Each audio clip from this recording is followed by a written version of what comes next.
I told no one that I was offering her to the Dornish. No one but you. Interesting thing about my father. He built Casterly Rock as we know it, but he didn't build the sewers. One of these lines caught a spy who thought he was untouchable. The other one cracked open the most impregnable castle in Westeros without losing a single man. In today's video, we will be going through every moment Tyrion outsmarted someone in Game of Thrones, in the TV shows and in the books. Tyrion Lannister is the smartest character in Game of Thrones. Even though he can't swing a sword, he can't ride into battle, half the realm wants him dead just for existing. So he does the one thing nobody can take away from him. He outthinks everybody in the room. So today we are going through every single time Tyrion outschemed, outtalked, and straight up embarrassed someone across the whole show. And then at the end I'm going to be putting in the book versions because some of his best moves never even made it into screen. Let's get into it. So the whole tale of Tyrion the Schemer really kicks it off when he's just trying to go home to King's Landing. So with Tyrion heading to King's Landing down the King's Road, he stops at the Crossroads Inn and runs straight into the last person he wants to see. Lady Stark, what an unexpected pleasure. I was sorry to miss you at Winterfell. And that is Catelyn Stark. To say the least, it is the last person Tyrion could run into. Catelyn's convinced Tyrion is the one who sent a catspaw to murder her son Bran, so she has him arrested right there in front of a room full of witnesses, and drags him up to the Eyrie to face her sister, Lysa Arryn, whose grip on reality is questionable at best. Now, this is where we start to see how Tyrion's brain works. On the way up, he warns Catelyn that her sister has gone completely off the deep end with grief and won't listen to reason. He's proven right almost immediately, because Lysa accuses him of also murdering her husband, Jon Arryn, which he didn't, and has him thrown into a sky cell. Savardis, my sister's guest is weary. Take him down below so he can rest. Introduce him to Maud. These sky cells are a genuine death trap. The floor slopes towards a cliff with no wall, so you either starve, lose your mind, or roll off the edge in your sleep. And Tyrion knows a trial under Lysa is just a fancy word for execution. Tyrion does what he does best. He doesn't panic. He finds one lever in the room, and that lever is his jailer, Maud. He bribes the guy with gold he doesn't even have on him. Just the promise of Lannister gold to carry a message. You gold, if you deliver the message. What message? Tell her I wish to confess my crimes. Tyrion doesn't beg. He gets his audience, stands in front of Lysa and every Lord of the Vale, and instead of pleading his innocence, he confesses to the most ridiculous crimes imaginable. Made the bald man cry into the turtle stew, which I do believe my sister ate, at least I hope she did. He's mocking the entire court to their faces. Lysa loses it and orders him back to the cells, which is exactly the corner Tyrion needed to be backed into, because now he plays his real card. I demand trial by combat. He names his brother Jaime as champion. Lysa simply says no, it happens now, so Jaime's 1,000 miles away. Useless. Tyrion opens it to the floor. Dead silence, nobody standing up for the imp. That no one is willing I'll stand for the dwarf. Bronn had been riding with Catelyn's group, and he clocked exactly who Tyrion was and how much a living grateful Lannister could be worth. Tyrion basically advertised his own value the whole trip up the mountain. Bronn, he fights dirty, wears down Lysa's knight Ser Vardis Egan, and boots him straight through the moon door into a very long fall. So, to add this up, Tyrion walked into an inescapable death trap, and he walked out a free man, with a brand new elite bodyguard having made every Lord of the Vale look completely powerless inside their own castle. That's move number one. So once Tyrion is out of the Eyrie and immediately lands into his next problem, because him and his brand new companion Bronn are now stumbling through the Mountains of the Moon, which are crawling with clansmen who rob and murder outsiders for sport. When you meet your gods, you tell them Shagga, son of Dolph, of the Stone Crow, sent you. The Stone Crows have them dead to rights. 2 men, no army, about to get robbed and killed, and again, Tyrion doesn't fight a battle he can't win, and he doesn't beg. So he instantly rereads the room and figures out what these guys actually want. My house is rich and powerful. If you see us through these mountains, my father will shower you with gold. Gold is Tyrion's opener. But then he goes all in and dangles the thing they could never get on their own. A shot at the lords who spat on them for centuries. The Lords of the Vale have always spat upon the hill tribes. The Lords of the Vale want me dead. I believe it is time for new Lords of the Vale. Now, I think it's pretty clear that Tyrion was never actually going to hand these guys a Vale of Arryn, but this is where we see another yet beautiful shameless lie. But it is enough for the clansman Shagger to take the deal, with one small condition, however. I will give you this. What is this? The Vale of Arryn. Tyrion turned a mugging into a recruitment drive. He walked into those mountains as a hostage and walked out with a personal army. Stone crows, black ears, burned men, the whole crew, right as the biggest war in a generation is about to kick off. I'd say that is perfect timing for Tyrion, as usual. After the Lannisters' forces clash with the Starks at the Green Fork, Tywin sends his son Tyrion to King's Landing to sit in as acting hand of the king, while he's off fighting the war. Now, Tyrion immediately understands the real problem. It doesn't matter that he's hand in King's Landing.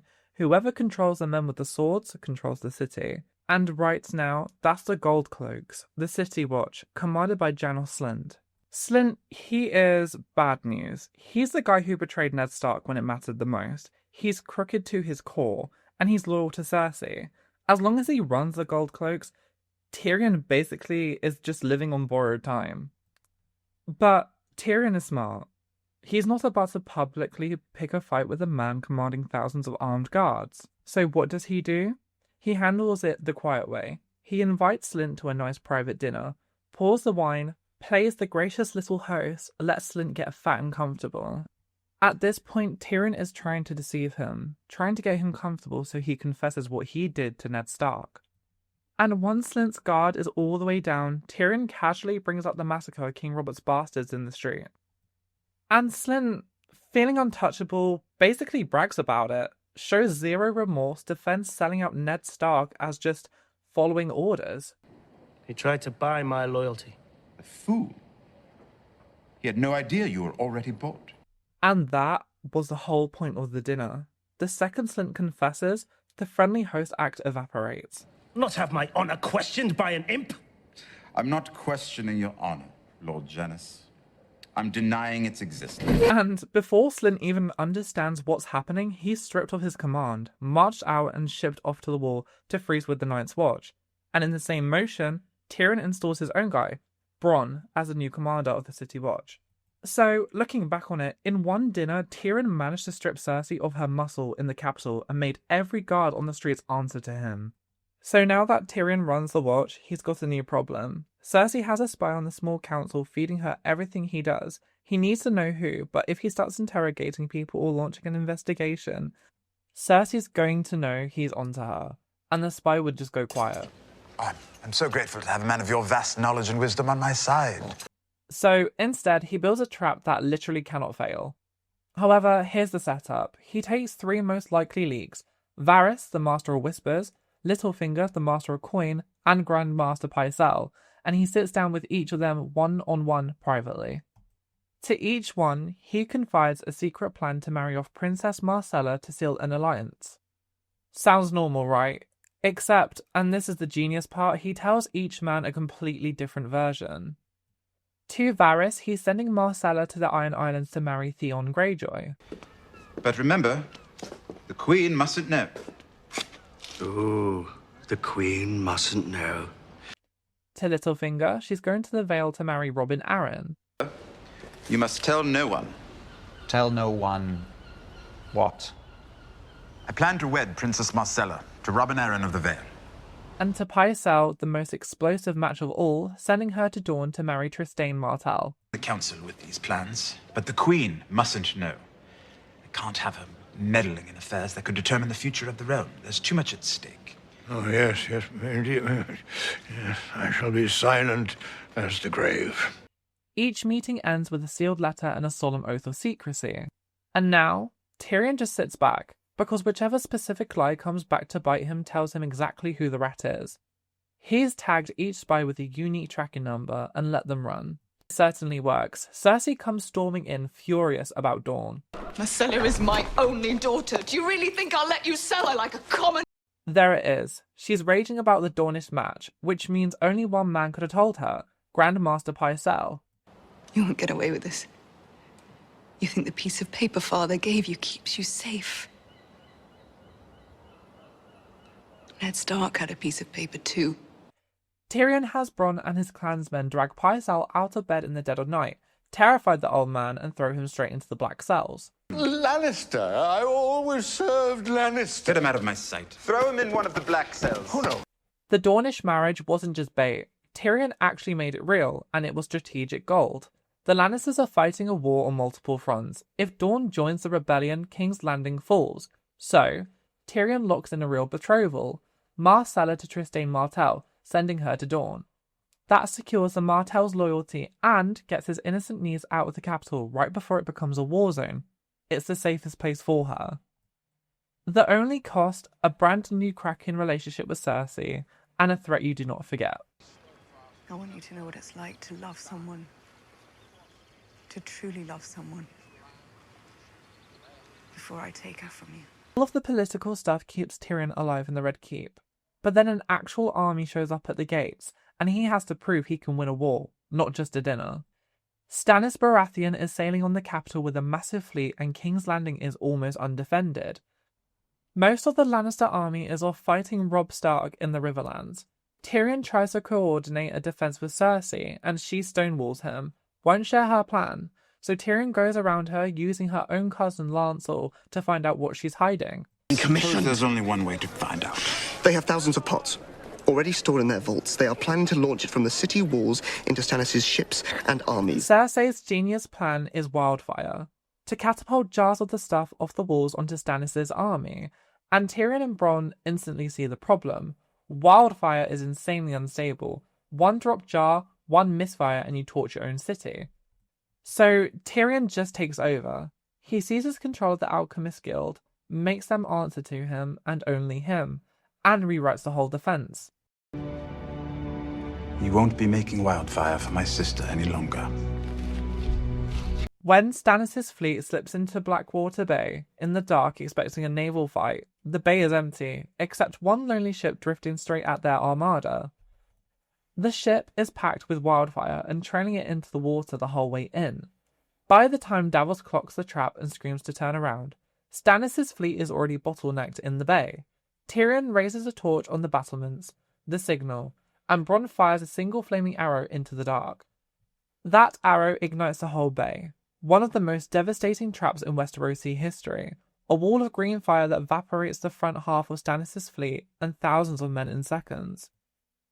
And when the survivors hit the gates, Tyrion doesn't hide. He rallies the terrified defenders himself. Tyrion basically saves the entire city, and his reward is a demotion.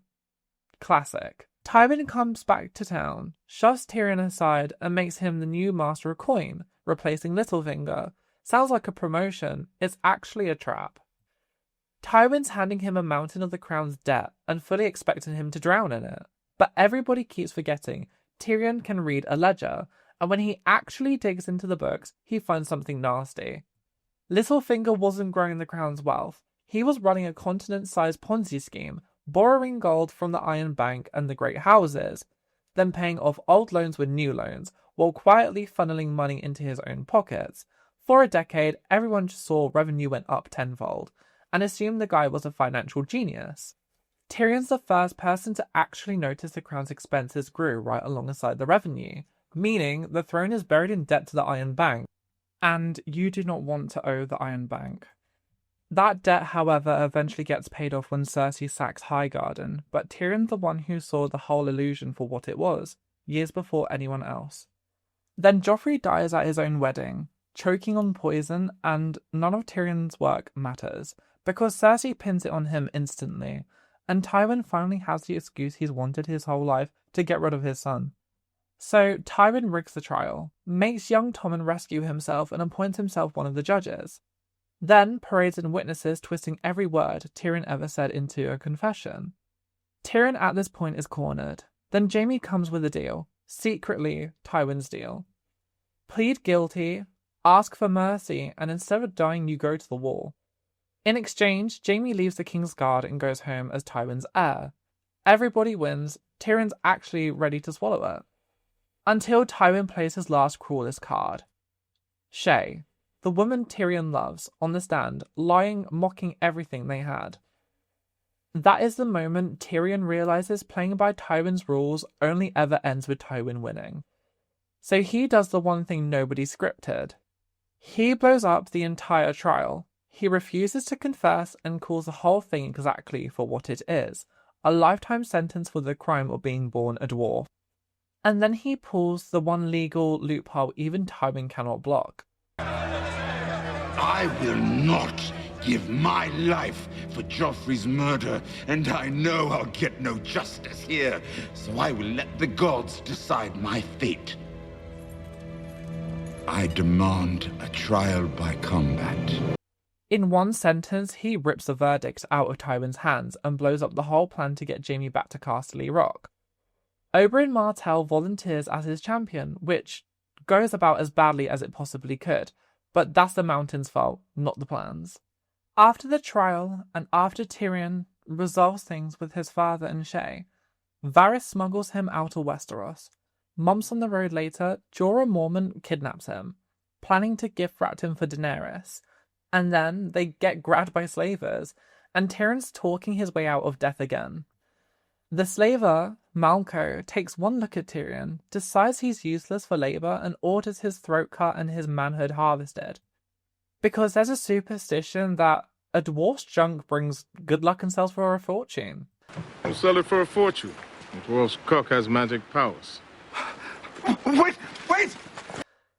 Blade at his throat, Tyrion argues pure logic. You can't sell a dwarf's parts if the buyer can't confirm they came from a dwarf. He has to know it came from a dwarf! And how could he know? Unless he sees the dwarf! That buys him a lot of time, but he still needs to actually reach Dany, so the second he hears the fighting pits in Meereen have reopened, he pivots and starts selling Jorah as a legendary Westerosi knight, who'll make them rich in the arena. And it works. They cart them to Meereen. A master named Yazana buys Jorah and Tyrion, refusing to be left behind to die, physically grabs his chains and starts beating a slaver to prove he's a fighter too. And once again, Tyrion talks himself out of death sentence and gets exactly where he needed to be. At the pits, Jorah spots Daenerys in the crowd, charges out, wins the fight, and then reveals who he is, which goes badly because Dany banished him for spying on her. As the guards drag him off, he plays his last card. Who are you? I am the gift. It's a pleasure to meet you, Your Grace. My name is Tyrion Lannister. Now, Tyrion's standing in front of the Dragon Queen, and this is a political exam. Instead of grovelling, Tyrion flips it around on her. But he backs it up. He explains he crossed the world to serve her specifically, and why he's worth having. Daenerys being intrigued, she tests him on the spot. What should she do with Jorah? And Tyrion threads an impossible needle. He argues Jorah's devotion is real. And killing loyal men scares off future loyal men, but that devotion doesn't erase the betrayal. He manages to save Jorah's life and wins a job as hand of the future queen in a single conversation in chains. Then Dany flies off on Drogon and vanishes, leaving Tyrion holding a city that's on fire. The Sons of the Harpy are murdering unsullied and civilians in the streets. Tyrion quickly works out this isn't some grassroots uprising.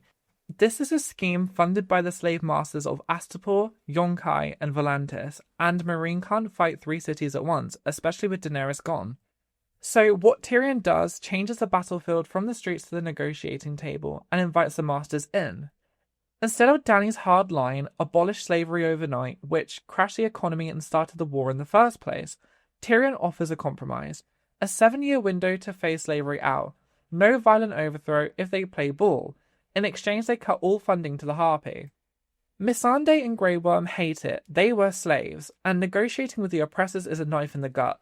But it works. Funding dries up, the killings stop, pragmatism over principle, and it saves the city. However, back in Westeros, 2 of the proudest people alive lock horns.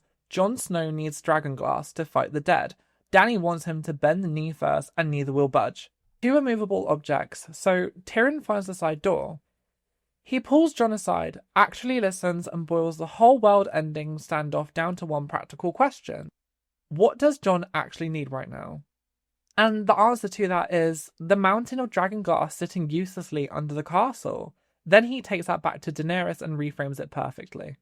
The dragon glass, however, costs her nothing. It's literally rock in the ground, but refusing it out of spite makes a permanent enemy. So she lets Jon mine it. The tension breaks, and Tyrion lays the foundation for the most single important alliance of the war.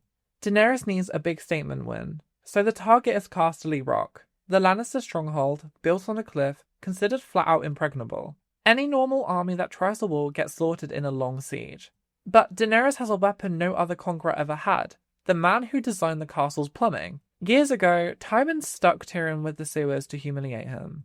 However, Tyrion did a good job, and quietly built in a hidden entrance just big enough for a person, so he could sneak female company into the castle without the guards noticing.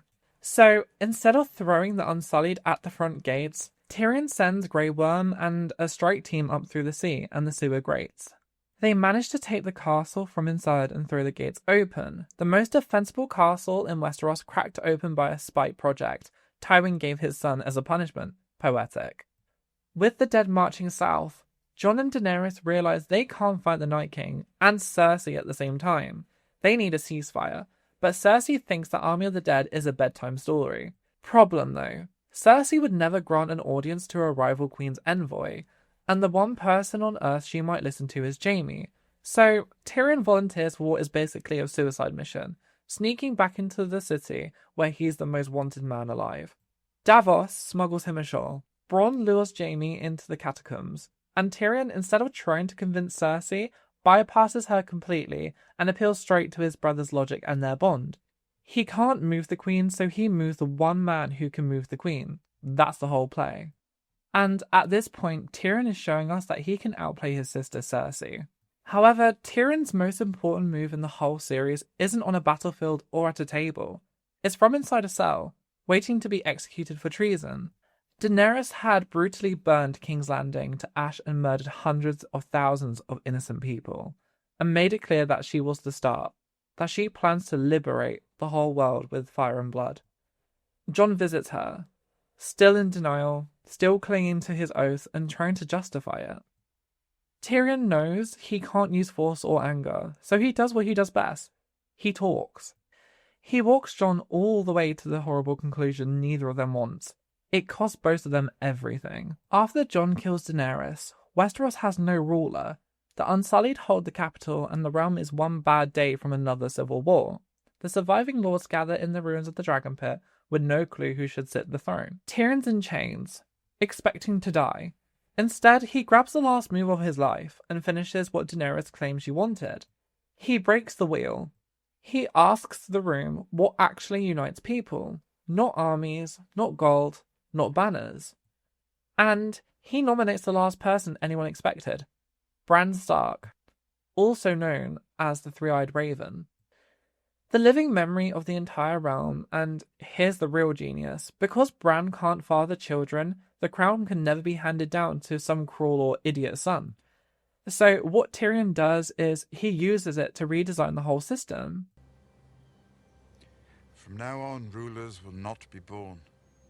They will be chosen. Whatever you think about the ending, and comment below what you think about it, Tyrion is the guy who architected an entirely new form of government out of the ashes. Last scheme, biggest scale. Now, moving on to the books, R.R. Martin's book currently stops at A Dance with Dragons. So everything from around season 5 onward, Tyrion and Meereen, the Jon and Dany stuff, Casterly Rock, the ending, Bran the Broken, that's all show only, or not yet written. But for the early stuff, we do have the books, and honestly, Book Tyrion is even more of a schemer. Here's what got cut or changed. The show gave us the wildfire ship and one flaming arrow. Cool, but in the books, that's only half the trap. Tyrion's real masterstroke is a gigantic iron chain he has forged in total secret. Strung across the entire mouth of the Blackwater Rush, he lets Stannis' whole fleet sail in, then raises the chain behind them, so now they are locked. Inside the bay with nowhere to run, right as the wildfire goes up. They can't advance, they can't retreat, they just burn. It's a genuinely brilliant piece of engineering that the show completely dropped. And not just that, but Tyrion personally leads a sortile out of the gates to break the siege, and during it, one of his own men, Sir Mandon Moore, tries to assassinate him on his secret orders and slashes his face open. Book Tyrion loses most of his nose. That scar he carries the rest of the series. He earned it winning the battle that saved the city. In the show, Tyrion kills Tywin mostly over Shae and years of abuse. The book gives it a much darker engine. Right before Jaime frees him, Jaime finally confesses the truth about Tyja, Tyrion's first wife from when he was a teenager. Tyrion had always believed Tywin's story that she was a woman of pleasure. Jaime hired as a prank. The truth? She was a real crofter's daughter who genuinely loved him, and Tywin had her brutally assaulted by his own guards to teach Tyrion a lesson. And he forced Tyrion to watch. That revelation is what turns Tyrion from a wronged son into someone cold enough to murder his father on the privy. And his parting question to Tywin, where do pleasure women go, hits 100 times harder once you know it's about Tyja. The Marcella Three Lies trap, straight out of A Clash of Kings, and it's arguably tighter on the page. Tyrion feeds Pycelle, Varys, and Littlefinger 3 different secret plans specifically to smoke out who's whispering to Cersei.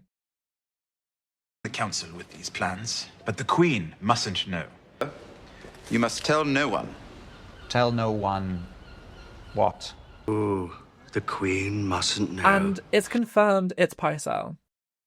Lannister! I always served Lannister. Get him out of my sight. Throw him in one of the black cells. And he has him thrown in the black cells. Book Tyrion running the small council is genuinely one of the best political thriller stretches in the whole series. In the books, Tyrion doesn't just recruit the clansmen and forget them. Once he reaches the King's Landing, he arms them lavishly, with the best steel Lannister gold can buy, and unleashes them as his own personal enforcers in the capital. Shagga, Timett, Chella, and their crews cause absolute chaos, and they are a real part of his power based as acting hand. The show shrank all of that down to a couple of seasons. Overall, Book Tyrion as acting hand is sharper, more ruthless, and more genuinely in control than the show let him be. Juggling Cersei, Littlefinger, Varys, and the Kettle Blacks, planting his own people everywhere, and running rings around a council that mostly wants him dead. If you only knew Show Tyrion, the books are basically a director's cut of his best era. So that's every time Tyrion Lannister outfought the entire realm. A guy with no army, no sword, and half a continent wanting him dead, who kept winning anyway, just by being the smartest person in every room he walked into. Personally, I can't get past the spy trap, tagging 3 men with 3 different lives and waiting for it just to work. Drop yours in the comments and let me know if you'd rather have Book Tyrion or Show Tyrion running your war council. If you enjoyed this video, make sure to like and subscribe.